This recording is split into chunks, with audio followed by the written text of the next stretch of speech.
Hello दोस्तों, आज की कहानी है बूढ़ा बाप। एक गांव में एक आदमी रहता था जो बहुत बूढ़ा हो चुका था, जिस वजह से उसे कम दिखाई देता था और बहुत कमज़ोर हो गया था। इसलिए अपनी बची कुची ज़िंदगी अपने बेटे के साथ बिता सके, इसलिए शहर में रह रहे उसके बेटे के घर रहने चला गया। बेटा एक शहर के छोटे मकान में रहता था। मकान तो उसका छोटा था, लेकिन उसके अंदर जो चीज़ें थी वह महंगी थी। उस मकान में बेटा, उसकी पत्नी और उनका एक 5 साल का बच्चा, यह छोटा सा परिवार साथ मिलकर रहता था। बूढ़े पिता के आने से उनके परिवार का एक सदस्य और बढ़ गया।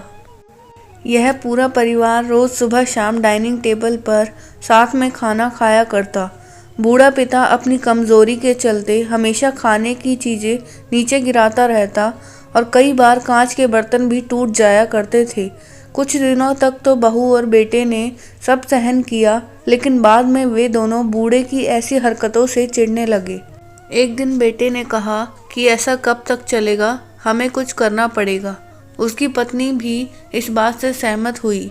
अगले दिन बेटा कहीं से एक पुराना मेज लेकर आया और घर के एक कोने में उसे लगा दिया और पिताजी से कहा कि आप यहीं बैठकर खाना खा लिया कीजिए। उन्होंने एक लकड़ी का बर्तन भी बनवाया जिसमें वे अपने बूढ़े बाप को खाना देने लगे।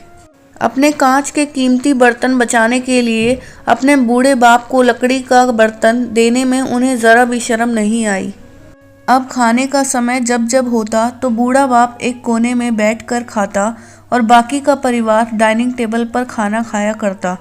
डाइनिंग टेबल पर बैठे बैठे दोनों पति पत्नी कभी कभी अपने बूढ़े बाप की तरफ देख लिया करते। बूढ़े बाप की आंखों में उन्हें आंसू भी नजर आते, मगर उन पर जैसे कोई असर ही नहीं होता।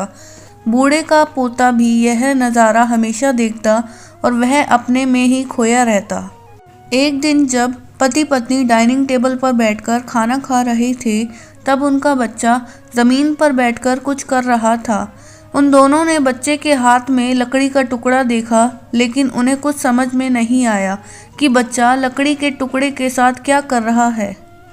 जब बच्चे के पिता ने उसे पूछा कि बेटा आओ खाना खा लो, तुम नीचे बैठकर क्या कर रहे हो, तब बच्चे ने भोलेपन से कहा, अरे मम्मी पापा, मैं आप दोनों के लिए एक लकड़ी का बर्तन बना रहा हूँ ताकि आप लोग जब बूढ़े हो जाओ तो दिन में खाना दे सकूँ।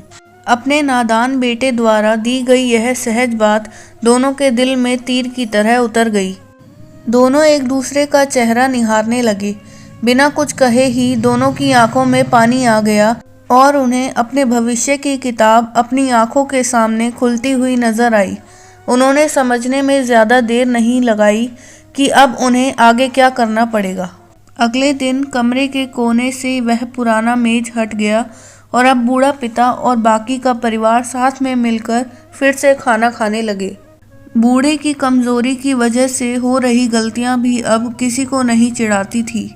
दोस्तों, यह कहानी हमें बताती है हर वो पत्ता जो आज हरा है वह कल सूखेगा और डाली से नीचे भी गिरेगा। इसलिए हमें अपने बड़े बूढ़ों का हमेशा ख्याल रखना चाहिए और हमें हमारे माता पिता और बुज़ुर्गों के साथ वैसा ही व्यवहार करना चाहिए जैसा हम चाहते हैं कि हमारे बूढ़े होने के बाद हमारे बच्चे हमारे साथ करें।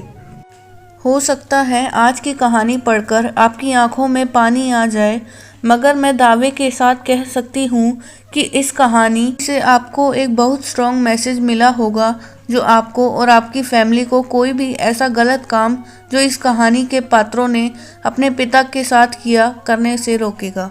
धन्यवाद।